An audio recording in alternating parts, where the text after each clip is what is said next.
Game Reezy, this is where we are for a little tutorial.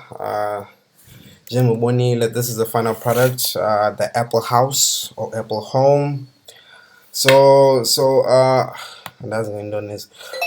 But anyway, I'm just gonna go ahead and hide the layer now because this is the final product. And so bonisa how I did all this rendering and giving it more depth the angular way on a different program, because I used a different program for what you see now.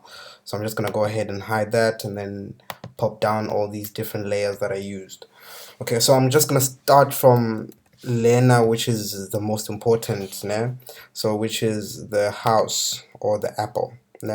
So what I did for the apple is create a smart object for it, so that I'm able to modify and edit further the apple itself. So I'm just gonna go ahead and double click that right there, and this window is gonna pop up. So what's cool about smart objects is that they don't lose quality. I can just modify them however I want. So I'm just gonna go ahead and show you here what I did. This is my door, and then this is my window. So for most of this design I used layer masks. So what's cool about layer masks is if there's a mistake, I can just go ahead and go back and edit London emotion layer or what I didn't do right. So I'm just gonna go ahead and show you what I did here. Just make sure your hardness here is on 0.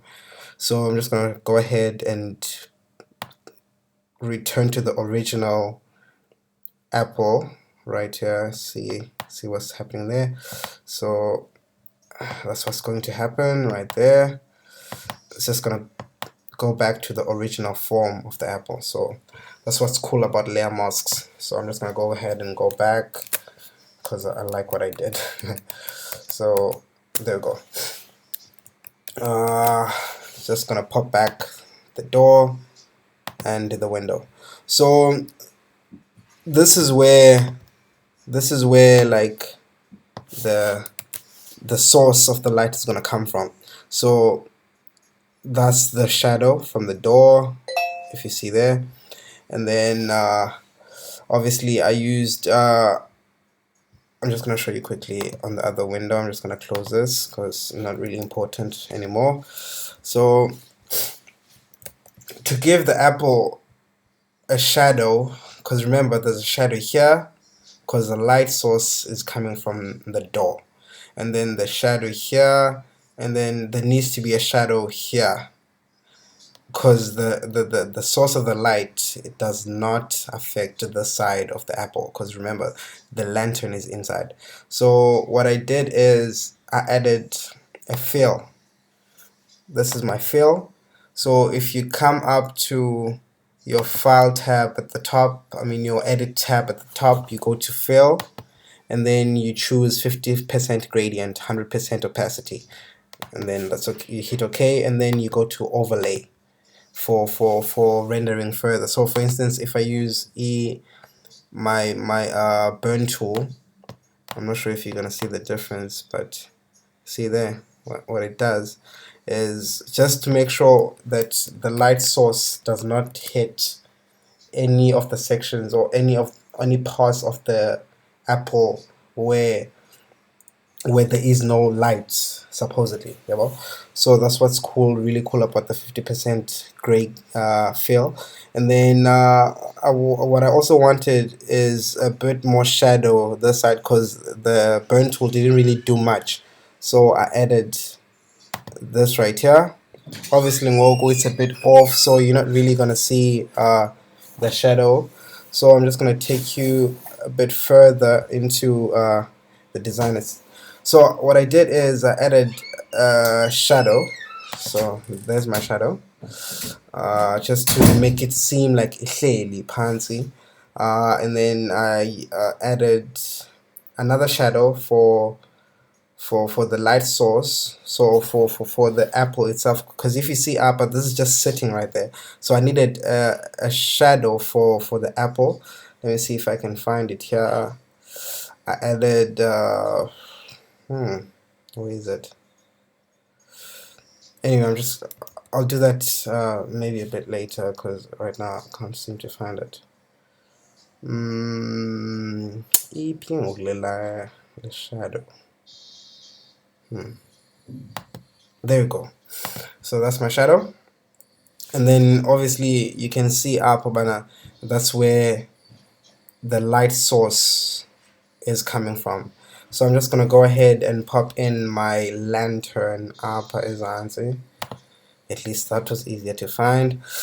So I also every object that I have here needed to be in smart objects, because at least I can edit anything, any of the objects further if been phone. So just a precaution. So I did smart objects, and then I just added a shadow there, which is unnecessary because this is a source of the light. But anyway, I did that regardless, and then I added a glow. Let me just add the glow and the light for the lantern right there, so you can see that. So that's what I did.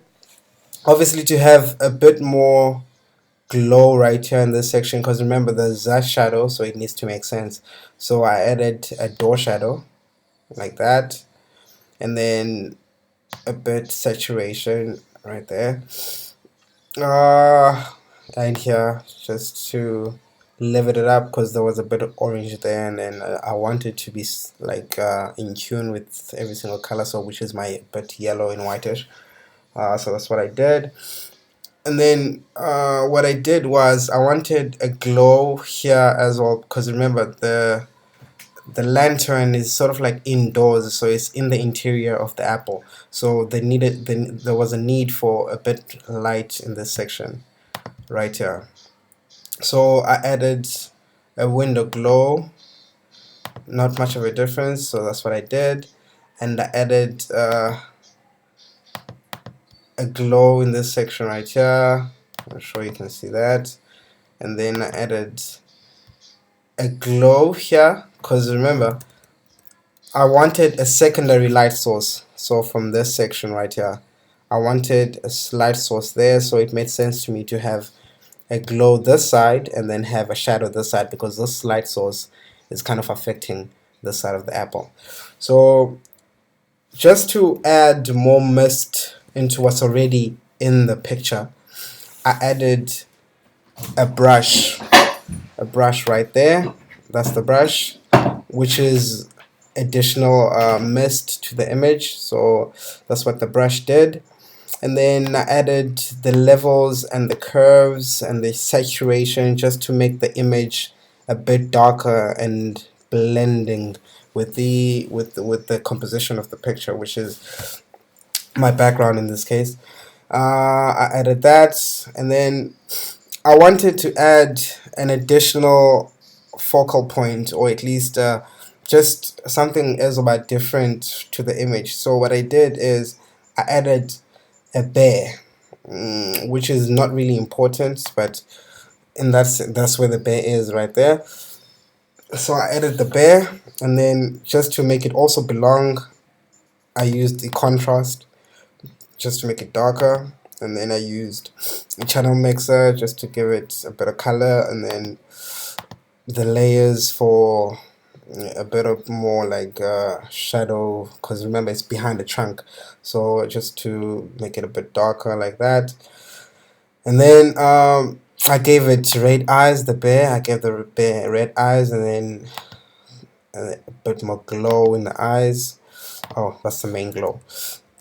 So like you remember what I said? I said I wanted a secondary light source up, so I added a main glow. So that's my secondary light source. And then what I did is I enhanced the color of I mean the brightness of the glow with this layer right here, and then I gave the composition a bit more clouds just to add on to the mist. So that's what my clouds did. I'm not sure if you can see that. So that's what my clouds did. And then I wanted the background to be a bit darker, so I added the levels, which just made a tad difference to the image. And then I went on to add more levels just to make it darker, and then more glow to the apple because that's the most important piece. So remember, I just wanted a bit more glow. Even though there's a shadow, there needs to, the color and the light source needs to complement the other light source and the shadow that's in the image. So I added that glow, that outer glow for the door and the right side of the apple. And then I added, just to add more color, because I didn't really do much to the background, so I wanted to make it my own and just customize it. And then I added this light blue color right here, and then I added the bit of red just to complement the apple because it's kind of red. And then I added my threshold, and then my channel mixer, and then I added my levels, so which is way darker now, and it has more like a horror feel to it, so that's pretty cool. And then I added, I'm not sure what this is, oh yeah, the glow, the last glow to the image, and then which is the final piece now, my gradient fill. So I just played around with my green and my orange just to complement the color that's already going on in there. So I kept it at a scale of 197%, and then I make sure that it's hard light in my blending options, and then I'm just gonna pop that in, and then that happened. So all these different glows and colors kind of blended together, as you saw now.